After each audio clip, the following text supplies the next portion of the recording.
Iya, pertama memang kita harus lihat ya bahwa medan perangnya itu kan kita lagi memerangi kan disebutnya. Medan perangnya itu kan kumuh banget. Dengan angka 34 satu kelas Nepal dan seterusnya kata orang itu kan banyak sekali. Jadi Indonesia sedikit di atas Nepal. Ke satu kelas sekarang sama 34. Oh, sama dengan Nepal. Ya. Ada data tadi saya kirim ke Mbak Anggi kalau bisa yang grafik itu. Ini nih.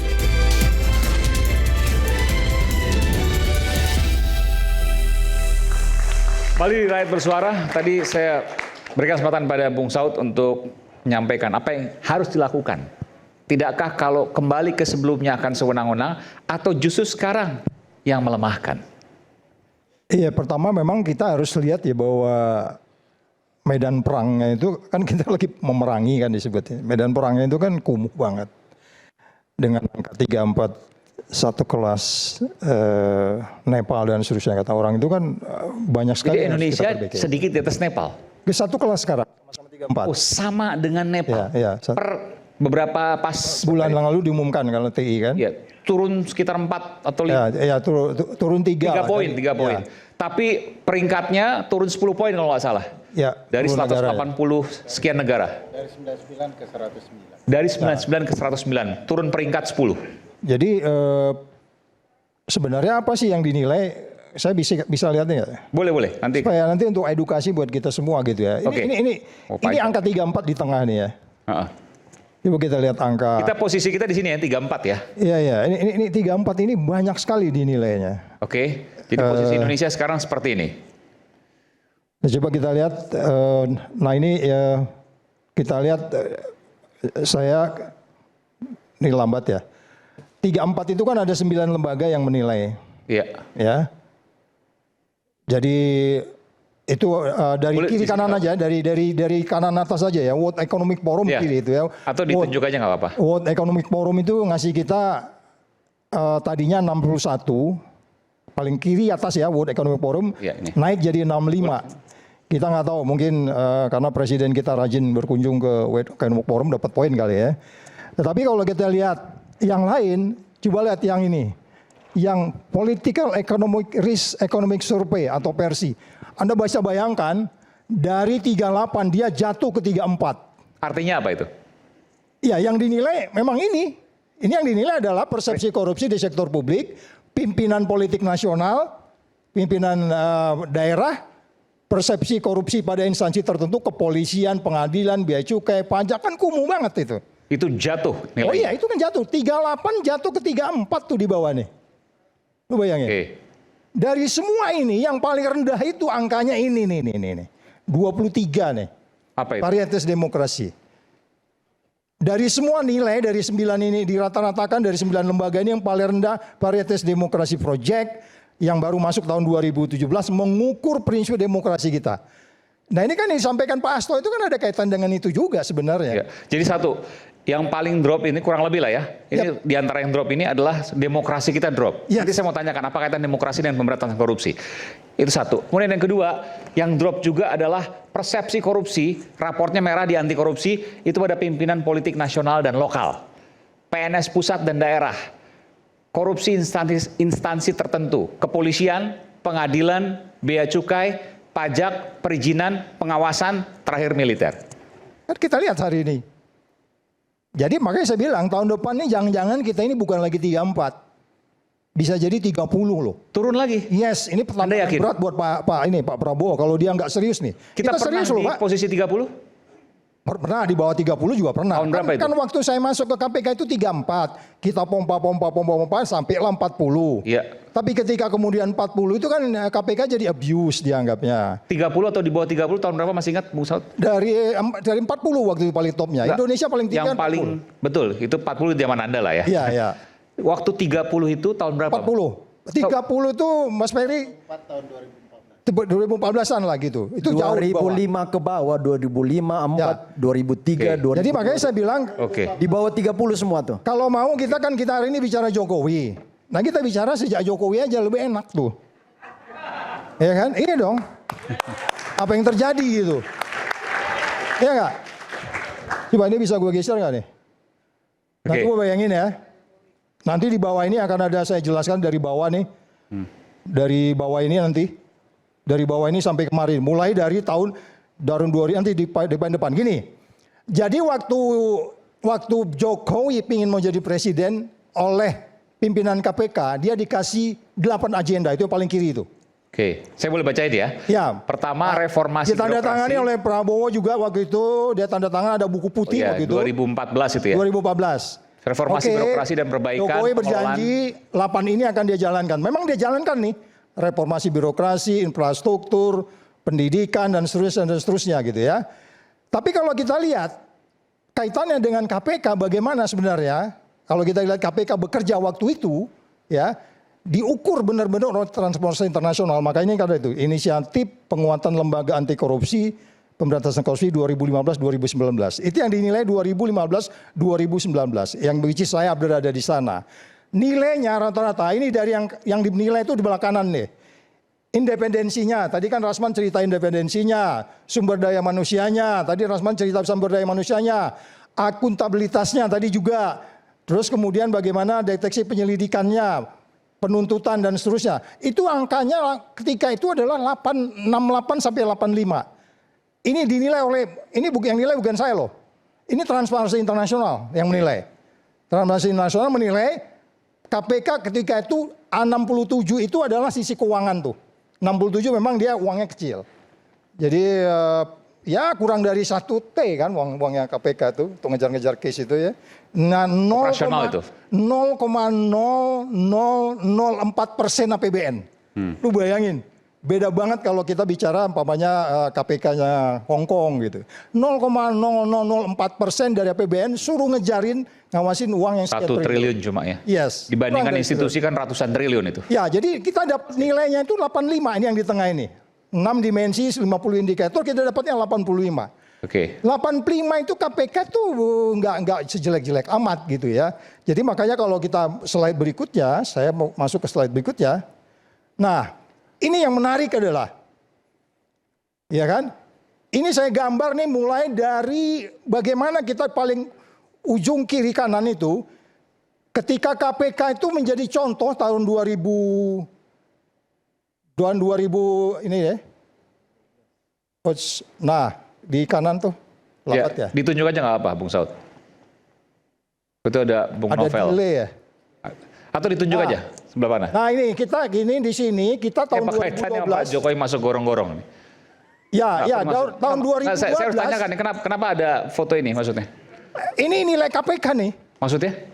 Jokowi itu orangnya sederhana bro. Oke. KPK itu ada 9 nilai. Oke. Gue makanya senang banget sama orang ini awalnya. Pak Jokowi? Iya dong, masuk lubang kayak gitu. Oke. Itu di KPK itu ada 9 nilai. Jujur, peduli, mandiri, disiplin, tanggung jawab, berani, sederhana, adil. Tindakan seperti ini menaikkan persepsi, indeks persepsi korupsi. Iya dong, makanya ketika itu tahun anti korupsi 2012. Jadi lebih bagus. Yes, tahun 2012. Baru tahu saya. Badan Anti Korupsi Sedunia tahun 2012 bertemu di Jakarta. Persis beberapa hari kemudian Jokowi masuk ke gorong-gorong itu. Tahun 2012 itu Badan Anti Korupsi Sedunia itu bertemu di Jakarta. Muncullah yang disebut sebagai Jakarta Statement. Jadi ibarat Palermo Convention. Palermo itu di Itali karena di sana banyak katakanlah mafia bikin disebutlah yang Palermo Convention. Ini karena Indonesia jadi contoh ketika itu dalam pemberantasan korupsi dan itu dijadikan bahan ini loh badan anti korupsi yang baik sedunia di Jakarta tahun 2012. Jokowi masih gubernur ketika itu. Ya kan? Sampai kemudian saya mau tanya. Jadi Pak, coba di zoom boleh yang Pak Jokowi bawah ke atas. Oke, ke atas sedikit. Ini kanan. Iya. Iya, oke. Pak Jokowi masuk gorong-gorong itu membuat indeks persepsi korupsi membaik. Salah satu. Dia masih gubernur ketika itu. Iya. Nah itu yang saya mau tanyakan. Oh iya. Ketika itu dia masih gubernur, sederhana. Kemudian lu juga milih dia kan waktu itu kan? Indeks persepsi. Gua milih dia. Oke. Jangan bawa saya dong. Indeks persepsi korupsi karena Pak Jokowi masuk gorong-gorong meningkat. Harapannya untuk kemudian dia jadi presiden seperti itu dong. Oke. Tapi nyatanya kebalikan. Jadi pemimpin melakukan apa sederhana, terus kemudian konsisten, itu menaikkan indeks persepsi korupsi. Sesederhana itu, salah satunya. Itu sebabnya makanya ketika kemudian KPK memberi 8 misi untuk kemudian Jokowi laksanakan. Iya. Kemudian dijalankan sampai ketika itu habis dilantik, kita masuklah di sini waktu itu ya. Lambat ya. Maunya ke sana terus kayaknya. Di sini. Nah, jadi ketika jilid 4 itu masuk, bro, itu memang kita langsung ngegas begitu. Kurang dari, saya dilantik ingatnya benar-benar itu sekitar Desember ya. OTT pertamanya itu Januari. Di situ digas terus. Siapa masih ingat waktu itu? Ya? Siapa masih ingat yang di OTT? Nggak usah lah. Pokoknya Kasus apa tuh? Ya? Kasus apa? Kasus infrastruktur kalau nggak salah. Oke. Itu Januari beberapa bulan. Itu kita gas sampai kemudian kasusnya itu banyak sekali kasusnya. Sehingga kemudian orang menilai bahwa KPK ini kok jadi abuse gitu loh. Padahal kita menang di pengadilan gitu ya. Terjadilah apa yang terjadi sama Nopel segala macam. Ya, segala air keras. Okay. Terus kemudian yang awalnya sebenarnya dimulai ketika kemudian ada hak angket. Ketika KPK mulai dianggapnya bla bla bla bla bla bla yang disampaikan Bung Rasman juga tadi itu, dibuatlah hak angket. Jadi yang namanya Undang-Undang 2019 itu kontennya sebenarnya isi dari hak angket yang dikeluarkan oleh DPR ketika itu. Kontennya itu sama. Hasil revisi yang disahkan itu sebenarnya hak angket isinya. Yes, isinya sama persis. Jadi diantaranya tidak boleh lagi pimpinan KPK tidak lagi aja penuntut. Kalau dulu kan penuntut dan penyidik dan penuntut. Pimpinan KPK penuntut dan penyidik dan penuntut. Ya, itu kan. Sekarang dihapus. Ya, terus kemudian badan pengawas internalnya dipindahkan jadi badan pengawas. Terus kemudian penyadapan. Terus kemudian SP3. Walaupun akhirnya tuh diprotes. SP3 dulu nggak ada, sekarang ada. Ya, jadi itu semuanya ketika kemudian dibahas di DPR, yang menarik adalah kronologisnya. Ketika saya berada di sana itu kan 2016 sampai 2018. Jokowi masuk periode kedua itu kan 2019. Di 2019 itu yang unik adalah di 2018 ini nggak ada kejadian apa-apa nih. Sampai kemudian Jokowi dipilih kembali, dia hidupin lagi tuh isu pergantian undang-undang KPK itu. Setelah lewat nggak ada mengatakan dia hidupin lagi. Iya, karena 2018 itu kan ini 18 isu itu tidur. Tidur. Ya, tidur. 2019 dia hidupin, dianya siapa? Siapa? Pak Jokowi maksudnya? Ya, bukan dia saja. Okay. Anda nggak bisa mengatakan bahwa pemerintahan Indonesia itu kan eksekutif legislatif. Intinya menggema lagi, yes, bergulir lagi. Ya, setelah kemudian selesai pemilu 2019 itu April. Okay. Makanya tadi dia kan September tadi bikin surat tuh. Ya. Ya kan? September kan karena dia dilantik nanti kan pemilunya 2019 itu April. Iya. Tapi nanti dilantiknya kan Oktoberan. Nah, dia bikin 2019. Lagi itu. Okay. Karena dia anggap ya udahlah, gua periode kedua kok udah nggak ada urusan kan begitu kira-kira. Nah, kalau kita lihat urutan-urutan ini bagaimana kita waktu itu mengeluarkan 26 poin kelemahan ya, ini kita udah sampaikan ke media. Terus kemudian kita waktu itu saya mundur di sini tanggal 13 September. Kita menutup logo KPK semua segala macam. Terus kemudian beliau di sini ketemu ada Pak Mahfud ya. Terus kemudian dia katakan ya oke. Tapi nggak ada sikap yang tegas sebenarnya ketika itu. Karena bahasanya di situ sejumlah budayawan dah hadir, bla bla bla bla bla, tapi nggak jelas. Tapi kalau keterangan Pak Mahfud dia bilang dia mau bikin perpu. Tapi kan sebenarnya yang perpu itu nggak keluar-keluar gitu. Karena dari depan sudah terlihat, di depan sudah terlihat bahwa memang secara signifikan Pak Jokowi yang tadinya humble itu di perjalanannya ke depan dia udah nggak lihat lagi pemberantasan korupsi sebagaimana dia menandatangani 9 poin yang kita sampaikan waktu itu kita katakan KPK ya. Karena 9 poin yang harus dia bereskan tuh tadi. Kita balik dulu ya.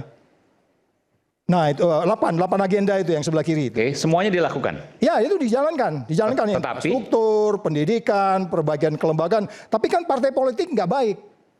Nomor 7 tuh.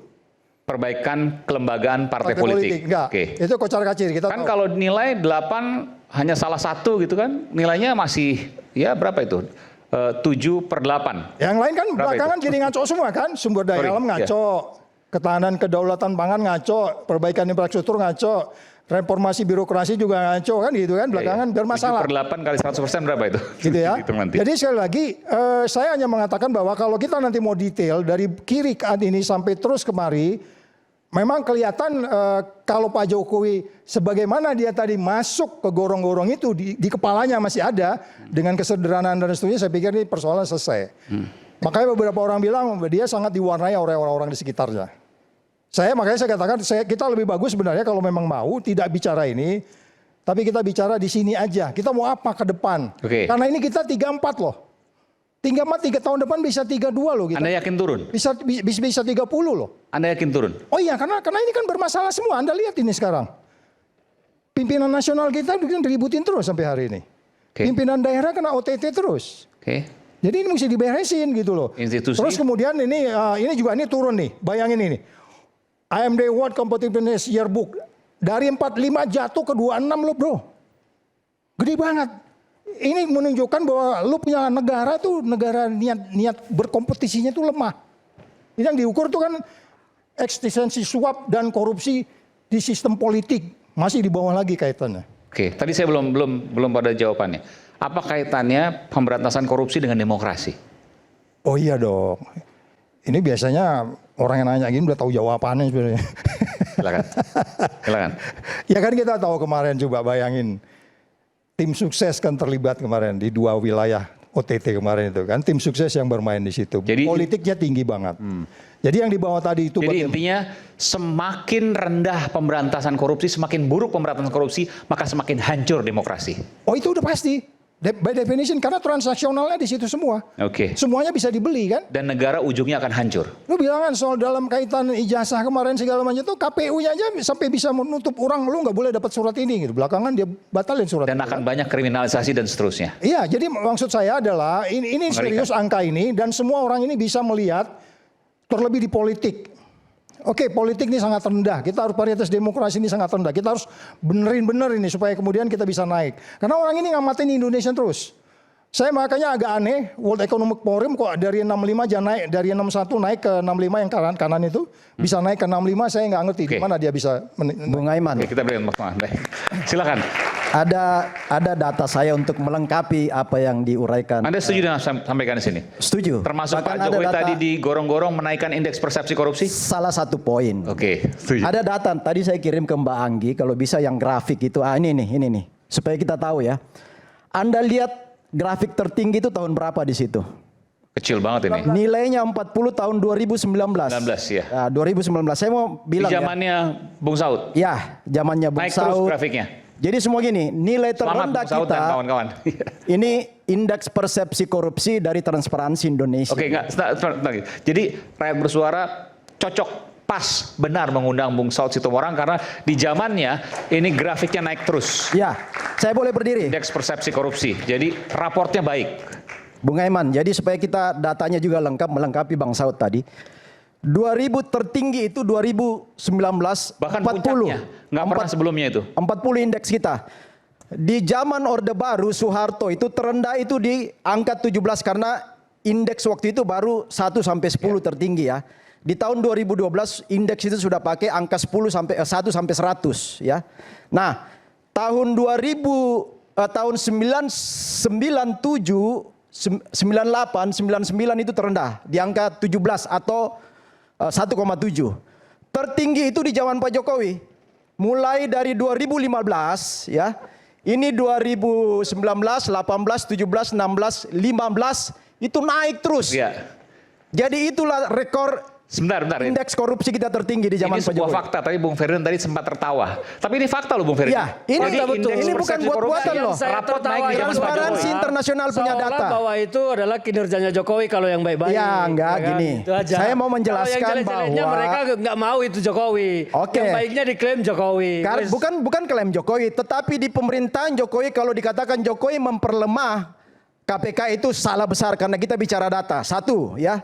Yang kedua tadi Bang Saud, saya respon Bang Saud benar. Karena Bang Saud tadi mengatakan ini soal data-data dari 9 poin ya. Termasuk tadi ketika Bung Ferdinand sampaikan tapi sebentar, saya ini supaya fair. 2015 sampai 2019 Presiden kala itu tertinggi dan naik terus. Di zamannya Bung Saud, mumpung ada di sini pimpinannya pada waktu itu. Presiden pernah mengintervensi? Presiden pernah mengintervensi KPK? Oh kan Pak Agus kan? Artinya pernah. Zamannya Pak Agus. Ya, zaman Pak Agus. Zaman Pak Agus betul. Ya. Jadi gini sebenarnya. Pertanyaan saya itu, Presiden mengintervensi? Kalau saya, kalaupun mau coba nggak mempan kali kalau ke saya. Ke Pak Agus sih memang dia dipanggil kan. Bukan, maksudnya apakah KPK secara institusi waktu itu pernah diintervensi oleh lembaga Presiden Istana? Nggak mesti Pak Jokowi, Istana? Ya nggak mungkin dia datang ke KPK mengintervensi, bro. Jadi gini Bung Aiman. Ada utusan dan seterusnya, sebentar. Ya, jadi artinya gini. Tidak ada ya? Nggak ada. Ketika 2019 sampai 2023 ini yang turun naik roller coaster ini, apakah ada indikasi intervensi? Saya nggak tahu, mereka yang mengalami. Ada yang bisa menjawab? Tanya. Jadi gini Bung Aiman, satu dulu. Sebelum itu ya. Nanti silakan Bung Ferry, silakan. Sebelum Bung Ferry, sorry. Jadi tadi soal tadi yang video disampaikan oleh Bung Tayan kan, di situ Hasto sendiri bicara, tapi saya nggak punya bukti. Jadi opini-opini yang dibangun itu semua tanpa bukti ya. Kemudian tadi data-data yang disampaikan Bang Saud kan semua mempersepsikan bahwa apa yang dilakukan oleh Pak Jokowi itu membuat implikasi naiknya IPK kita. Indeks persepsi korupsi. Ini data loh, bukan dibuat-buat. Ini transparansi internasional. Cuma ada pertanyaan juga, di periode kedua dia turun. Turun berapa coba? Paling rendahnya berapa? Roller Di 37. Belum ada presiden lain yang menyamai, coba. Sebut satu presiden aja yang bisa menyamai. Nggak ada. Bro. Pengetahuannya ya. Jadi artinya gini, supaya berimbang opini kita. Berimbang opini kita jangan sampai menjelaskan indeks. Ya, supaya opini itu jangan seolah-olah di zaman Pak Jokowi itu buruk semua ya. Silakan, ini data. Tertinggi 40 nih, undang-undang KPK masih undang-undang yang lama. Ya, artinya makanya lihat situ. naik ini semua KPK berdasarkan undang-undang KPK ketika itu sangat independen. Kapan dia turun dari 40 ke 37? Ketika undang-undang diubah oleh Presiden Jokowi dan DPR ketika itu. Kenapa dia jadi tidak independen ketika itu dan salah satu penilaian ANKEK, salah satu unsurnya adalah lembaga independen gitu ya. Kenapa dia turun dan lain-lainnya turun? Karena memang KPK ditempatkan di dalam atau di bawah rumpun eksekutif, di bawah Presiden. Sehingga terlanggarlah konsep ANKEK itu. Nah, sebenarnya kalau Jokowi mencoba menghindar dan memuji pemberantasan korupsi di eranya meningkat, enggak. Yang meningkat itu kerja publik semua. Di dalamnya mungkin ada kerja Jokowi tapi tidak maksimal. Kenapa tidak maksimal? Karena penilaian untuk aparat penegak hukum yang ada di bawah Jokowi dalam pemberantasan korupsi tidak bagus juga. KPK di luar Jokowi. Begitu dimasukkan ke dalam lingkup kekuasaan ranah eksekutif malah anjlok. Itu penjelasannya. Ya, jadi klop dengan yang disampaikan Bung Ferry. Setelah revisi. Klop dalam arti bahwa seorang Presiden Jokowi di zaman itu nggak punya kemampuan untuk melakukan intervensi terhadap KPK.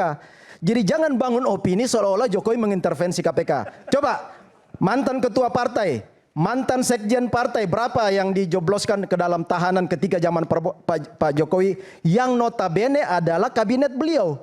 Berapa elit-elit partai yang masuk tahanan KPK? Coba sebutkan. Itu sebuah pembuktian bahwa Pak Jokowi nggak melakukan intervensi sedikit pun terhadap penegakan korupsi di zamannya. Jadi jangan membangun opini-opini yang seolah-olah Pak Jokowi melakukan intervensi pelemahan KPK. Itu saya bilang belajar dari hal-hal soal. Jadi apa yang disampaikan data. oleh Pak Agus itu hoax? Kan Pak Agus tidak punya bukti kan? Dan tadi sudah disampaikan oleh Bung Rasman bahwa kenapa nggak teriak di zamannya, oh saya diintervensi oleh seorang presiden. Kalau memang itu real. Tadi Hasto sendiri bicara, apa yang saya sampaikan ini tapi saya nggak punya bukti. Loh, jangan beropini tanpa bukti, Anda elit partai bro. Dan di zaman itu ya, itu mayoritas partai pemenang pemilu yang ada di Senayan, partai apa sih? Partai apa coba?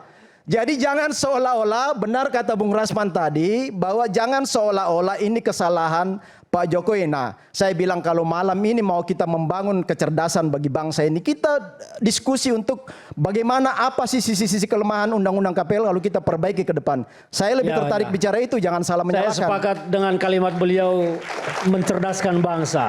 Tetapi publik kita juga jangan kita manipulasi seolah-olah bahwa setiap pertemuan Data loh, data bro. dengar saya Data tadi bro. Anda tadi bicara tidak saya potong.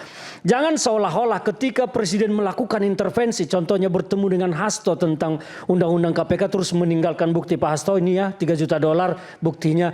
Pertemuan-pertemuan seperti ini Bung tidak akan pernah menyisakan bukti. Karena ini adalah pertemuan-pertemuan yang tingkat rahasianya sangat tinggi dan bentuk daripada perlawanan terhadap kebenaran. Sehingga tidak mungkin seorang presiden meninggalkan bukti. Jadi kalau Anda bicara pernyataan itu tidak ada bukti, sama aja Anda itu membangun sebuah opini. Semua yang tidak ada bukti itu tidak ada benarnya. Negara hukum ini bos. Kita nggak bisa membangun opini tanpa bukti dan fakta. Anda ngerti nggak hukum apa?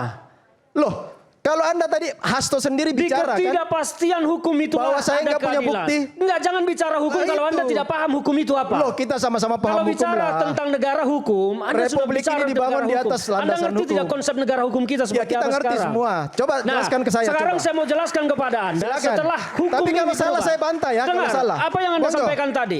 Di zaman Jokowi sampai 2019 KPK kinerjanya bagus. Kenapa? Undang-undangnya belum dilemahkan. Setelah undang-undang dilemahkan dan KPK masuk di rumpun eksekutif di bawah kepemimpinan yang namanya Jokowi, KPK jadi lemah. Anda mau bantah apa? Lihat Anda jangan poinnya, bicara bro. angka-angka di situ. Lihat poinnya tadi loh. Pemberantasan korupsi Kita kita orang tinggi terdidik karena itu selalu ada KPK. dasarnya adalah Anda tahu angka. KPK kapan didirikan? Jadi jangan Anda bandingkan dengan Orde Baru. Orde Baru tidak ada KPK. KPK itu berdiri tahun berapa? Anda Sekarang paham? lihat sekarang angkanya berapa tahun ini? Saya mengatakan Tahun lalu. angka itu benar. Tetapi Tahun lalu. angka itu Coba lihat. tinggi, dengar, Ada boleh. angka itu tinggi ketika KPK belum ada di rumpun eksekutif Bung dan Ferry. sangat Coba. independen. Setelah ada di rumpun, Oh iya. coba, setelah ada di rumpun eksekutif pun Ini kita lihat terendah ya. di 34. Setelah di rumpun Dibanding eksekutif turun. di zaman SBY coba. Anda jangan Di bawah bandingkan 30, di bawah 30 loh. Zaman Megawati malah lebih parah. Di zaman Presiden Di zaman Soeharto, coba lihat Megawati nih. itu, Bu. Ini semua. Saya kasih tahu Anda. Di bawah 20. Zaman Megawati lah yang mendirikan Di bawah KPK. 20 bro. Megawati lah yang mendirikan KPK ketika beliau ada menjadi signifikan- presiden. karena Di sini wajib- belum ada KPK. Wajib Jadi Anda melaksanakan jangan bandingkan keputusan angka-angka MPR waktu ini. itu. Wajib Jadi Megawati harus Anda melaksanakan jangan keputusan menyesatkan MPR. persepsi publik. Publik harus paham bahwa kita aku bicara kalau mau- angka ini kalau mau tinggi fair ya, kalau mau fair gini. ketika Silakan, KPK silakan. belum di bawah presiden dan masih independen. Ini Ferdinand. turun karena KPK sudah dilemahkan Kalau- oleh Jokowi. Oh, Anda harus salah mengakui besar. itu. Enggak, kalau mau fair Justru gini aja. disitulah saya interupsi Ya, Anda ini karena Anda fakta selalu lainnya nih kesalahan ya. dilarikan ke Ini seorang fakta Jokowi lainnya yang ya. prestasinya luar Nanti biasa saya untuk tambahkan KPK. ya. Fakta lainnya kira adalah di begini. sini 34 kan? Ini tahun berapa nih? Bentar, Bang. 2019. 2019. 2019 mulai Ini turun. 2019 40, 40 Enggak, 2019. Ini 2023. Jadi Ya. puncaknya, puncak, saya jelaskan, 2022. puncaknya itu 2019. Bukan, saya mau 2022. Setelah 2019 turun, setelah revisi. Ya, jadi maksud saya Kemudian naik lagi. setelah 38. ini kembali ke 34 itu kan sama dengan ketika Jokowi mulai menjabat kan 34. Jadi dari sisi pemberantasan korupsi Jokowi is nothing. Bangsa ini kan ricu Dia semua tidak karena melakukan Jokowi. apapun. Bang Saud, 37 Karena ini- 2024. no. 37. Bro, balik lagi dia bro. 37 Bang, Enggak, 37. dia turun ke 34. Dari Di tahun ini 37 itu 34. loh. Hari ini kan 34 juga. Enggak, ya itu 2025 udah bukan Jadi Jokowi. bahkan Prabowo tuh balik lagi ke tahun ke 34 itu berapa tahun mundur Kita kan ke belakang. begini bang, izin abangku. Analisa abangku tadi luar biasa. Tapi begitu abang fokus ke masuk gorong-gorong, rasanya nggak fair juga gitu loh. Ya enggak lah. Masa Kan aku dengan masuk muji-muji gorong-gorong masuk ada gorong. indeks persisi Yang namanya gorong-gorong korupsi. itu low profile bro. Abang mau bilang bahwa Pak Jokowi itu munafik kira-kira gitu. Oh no itu aku Jadi nggak- gimana, Bang? Saya nggak pakai bahasa itu. Saya pakai kenapa dia berubah dari yang kita kenal sebelumnya, yang indeks persepsi korupsi pribadinya Iya. bisa 80, Iya. belakangan jeblok jadi 34. Itu gara-gara dia masuk gorong-gorong terus nggak masuk gorong-gorong lagi jadi Nggak tahu, rendah lagi. bukan itu kaitannya. Nggak ada kaitan dengan itu. Nggak ada kaitan Jadi dengan gini. itu. Nggak ada kaitan Jadi dengan gini, itu. kita ini kan orang cerdas semua ya. Dulu ada pernyataan Saya- Pak Jokowi periode kedua bilang begini. Periode kedua saya tidak ada beban. Nah itu. Baik, mungkin kita Ternyata ulas ya. anak-anaknya menjadi Saya mau bebannya. gambarkan begini. Oke, gimana jelasan ini? KPK berdiri 2003. Saya masih ingat betul, ya Bang. ada Bang Sugeng, ada Pak Pak Frederick. 2003 IPK kita memang turun dan mulailah didirikan KPK. Saya masih ingat betul pertama kali dulu itu mulai ada penangkapan. Iya 20 poin Bang, ya di awal. Naik. Tapi kok kita tidak ingatnya bahwa ketika SBY memimpin 2 periode, ada partai yang urusan kasusnya nggak selesai. Termasuklah klien kami Sultan Batu Gana almarhum. Di bawah itu masa 30. mana itu? Di bawah 30. Di mana itu? Kenapa nggak diulas sama Bang Ferdinand Hutahian? Itu kan partai abang Bang. Fair dong berbicara. Oh, jangan bicara. Saat Jadi itu gini. saya tidak berada di Demokrat. Ya. Maksud saya. Jangan dicampur baurkan. Oke. Setelah masuk saya 2000, tidak berada di Marut politik kan. Kemudian nanti kita kembali saat lagi tetap bersama kami, kita akan bahas nanti sepas jeda, tetaplah bersama Rakyat Bersuara. Oke, nanti lanjut lagi Bang. Nanti lanjut lagi.